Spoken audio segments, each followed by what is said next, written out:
One sometimes runs aground when one fancies that one is disembarking. He set out on his way once more. However, although he had not left his life in the Fonties, he seemed to have left his strength behind him there. That supreme effort had exhausted him.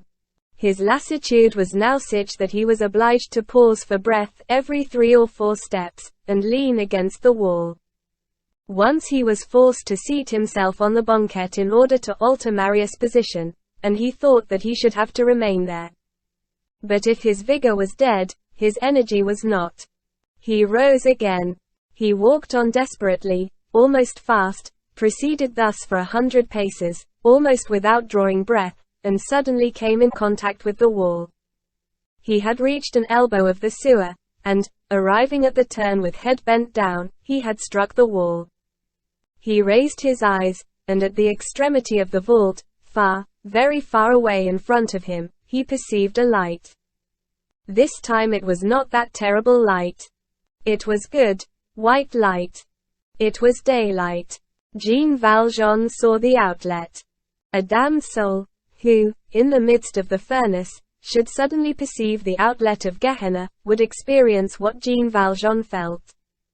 It would fly wildly with the stumps of its burned wings towards that radiant portal.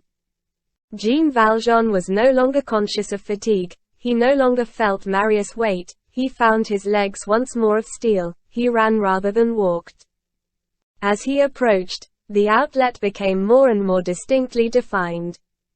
It was a pointed arch, lower than the vault, which gradually narrowed, and narrower than the gallery, which closed in as the vault grew lower. The tunnel ended like the interior of a funnel.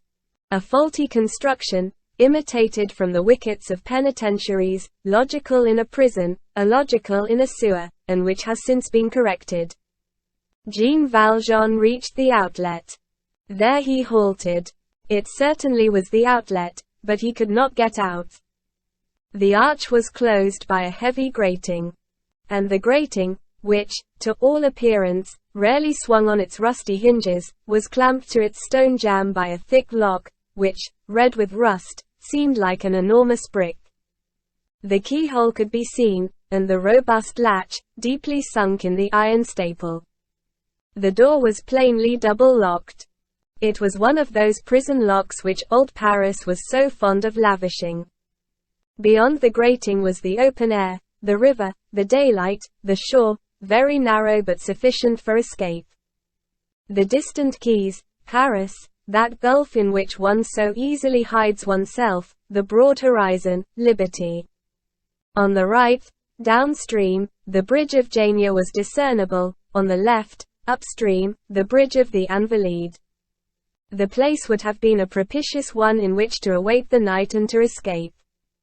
It was one of the most solitary points in Paris. The shore which faces the Grand Caillou. Flies were entering and emerging through the bars of the grating. It might have been 8:30 o'clock in the evening.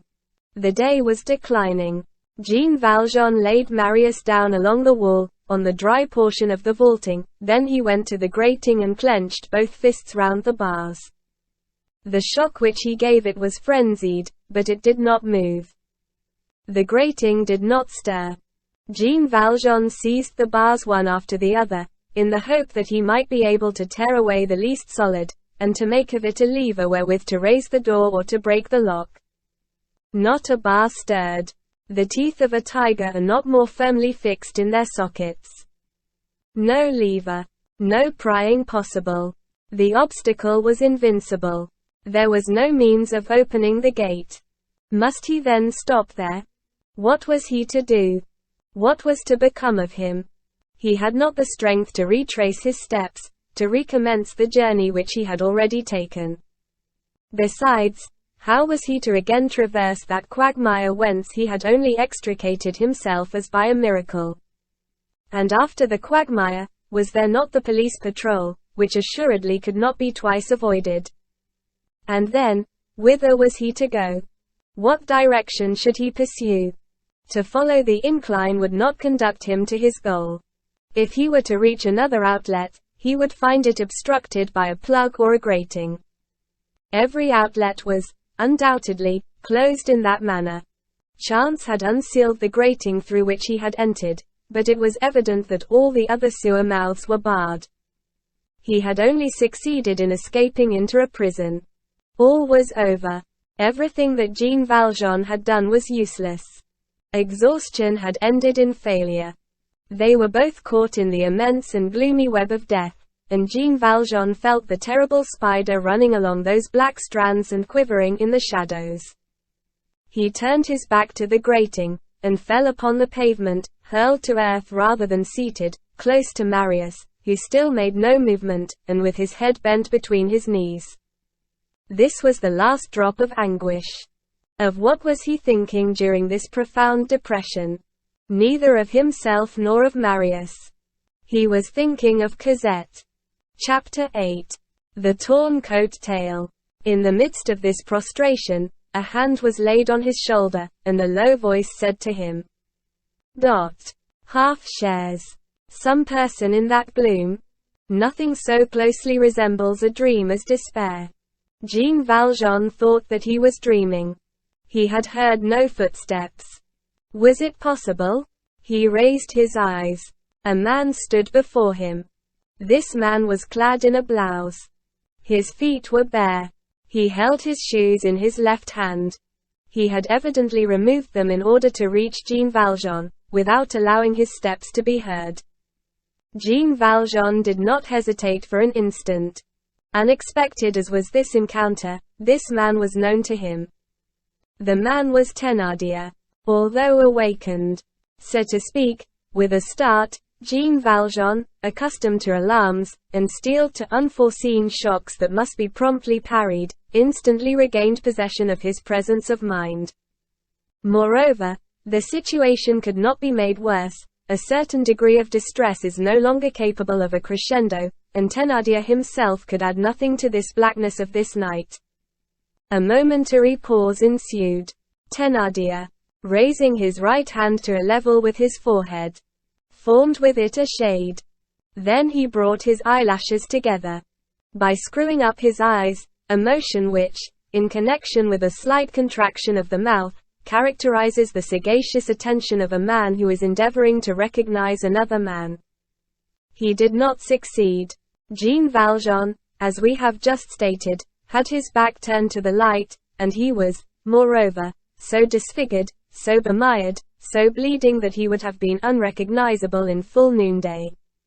On the contrary, illuminated by the light from the grating.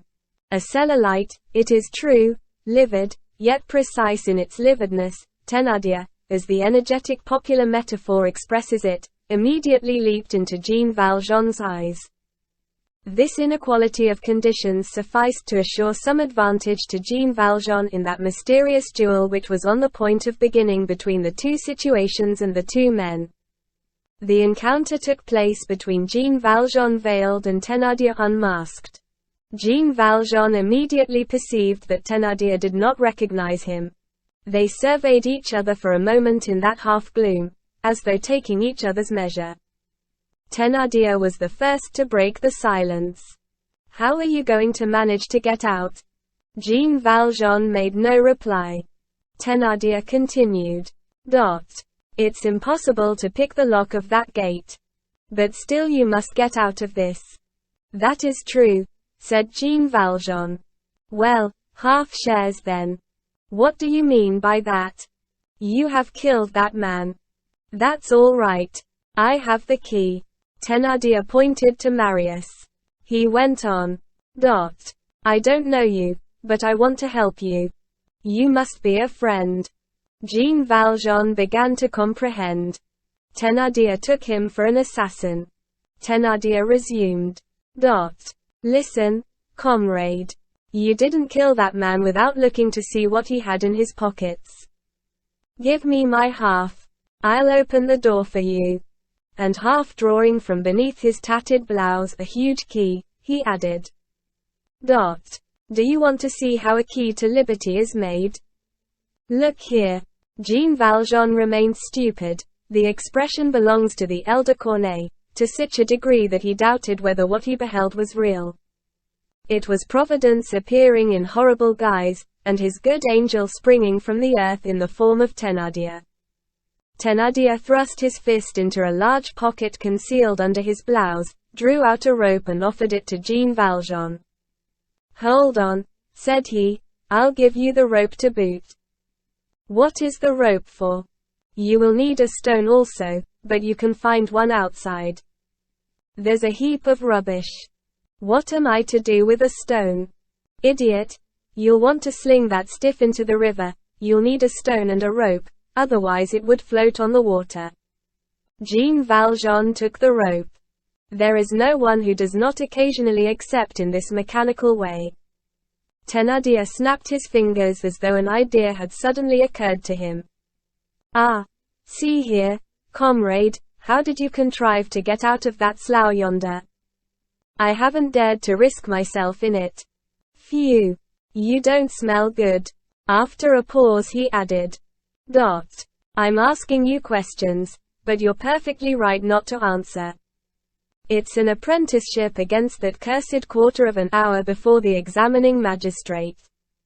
And then, when you don't talk at all, you run no risk of talking too loud.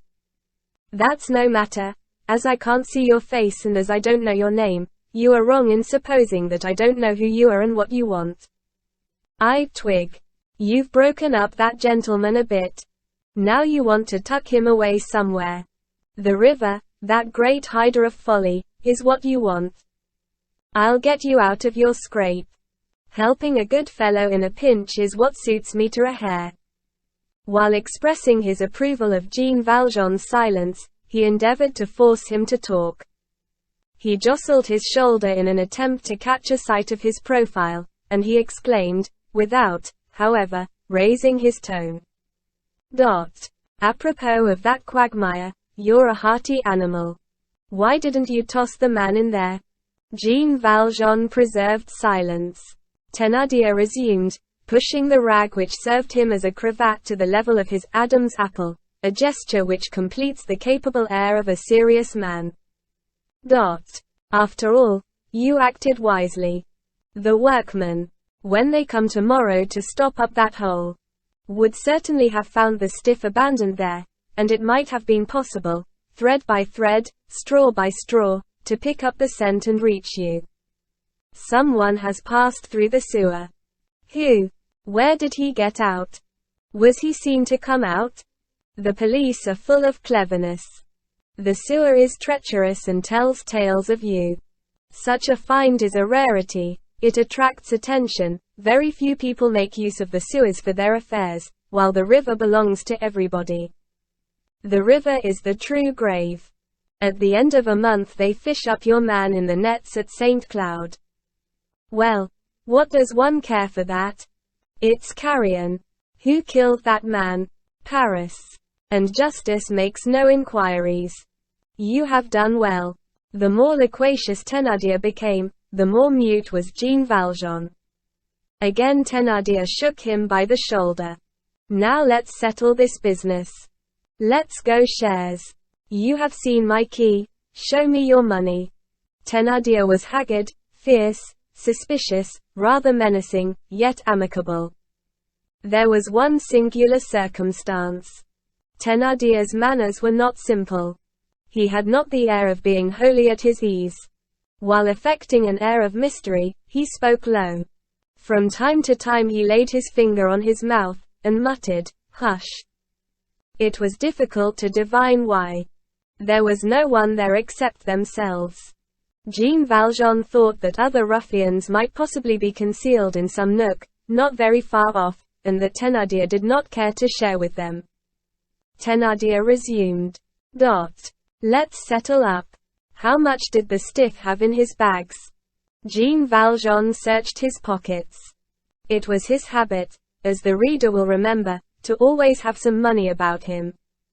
The mournful life of expedients to which he had been condemned imposed this as a law upon him. On this occasion, however, he had been caught unprepared. When donning his uniform of a National Guardsman on the preceding evening, he had forgotten, dolefully absorbed as he was, to take his pocketbook. He had only some small change in his fob. He turned out his pocket, all soaked with ooze, and spread out on the banquette of the vault 1 louis d'or, 2 5-franc pieces, and 5 or 6 large sous. Thénardier thrust out his lower lip with a significant twist of the neck. "You knocked him over cheap," said he. He set to feeling the pockets of Jean Valjean and Marius, with the greatest familiarity. Jean Valjean, who was chiefly concerned in keeping his back to the light, let him have his way.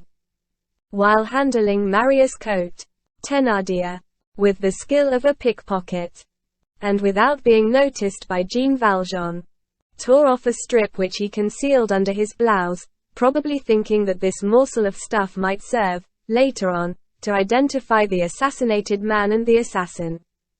However, he found no more than the 30 francs. "That's true," said he, "both of you together have no more than that." And, forgetting his motto, half shares, he took all. He hesitated a little over the large sous. After due reflection, he took them also, muttering, "Never mind. You cut folks' throats too cheap altogether." That done, he once more drew the big key from under his blouse. "Now, my friend, you must leave. It's like the fair here, you pay when you go out. You have paid, now clear out." And he began to laugh. Had he, in lending to this stranger the aid of his key, and in making some other man than himself emerge from that portal, the pure and disinterested intention of rescuing an assassin? We may be permitted to doubt this. Thénardier helped Jean Valjean to replace Marius on his shoulders. Then he betook himself to the grating on tiptoe, and barefooted, making Jean Valjean a sign to follow him, looked out, laid his finger on his mouth, and remained for several seconds, as though in suspense.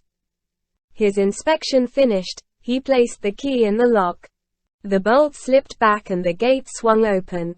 It neither grated nor squeaked. It moved very softly. It was obvious that this gate and those hinges, carefully oiled, were in the habit of opening more frequently than was supposed. This softness was suspicious. It hinted at furtive goings and comings, silent entrances and exits of nocturnal men, and the wolf-like tread of crime. The sewer was evidently an accomplice of some mysterious band. This taciturn grating was a receiver of stolen goods. Thénardier opened the gate a little way, allowing just sufficient space for Jean Valjean to pass out, closed the grating again, gave the key a double turn in the lock and plunged back into the darkness, without making any more noise than a breath. He seemed to walk with the velvet paws of a tiger. A moment later, that hideous providence had retreated into the invisibility. Jean Valjean found himself in the open air.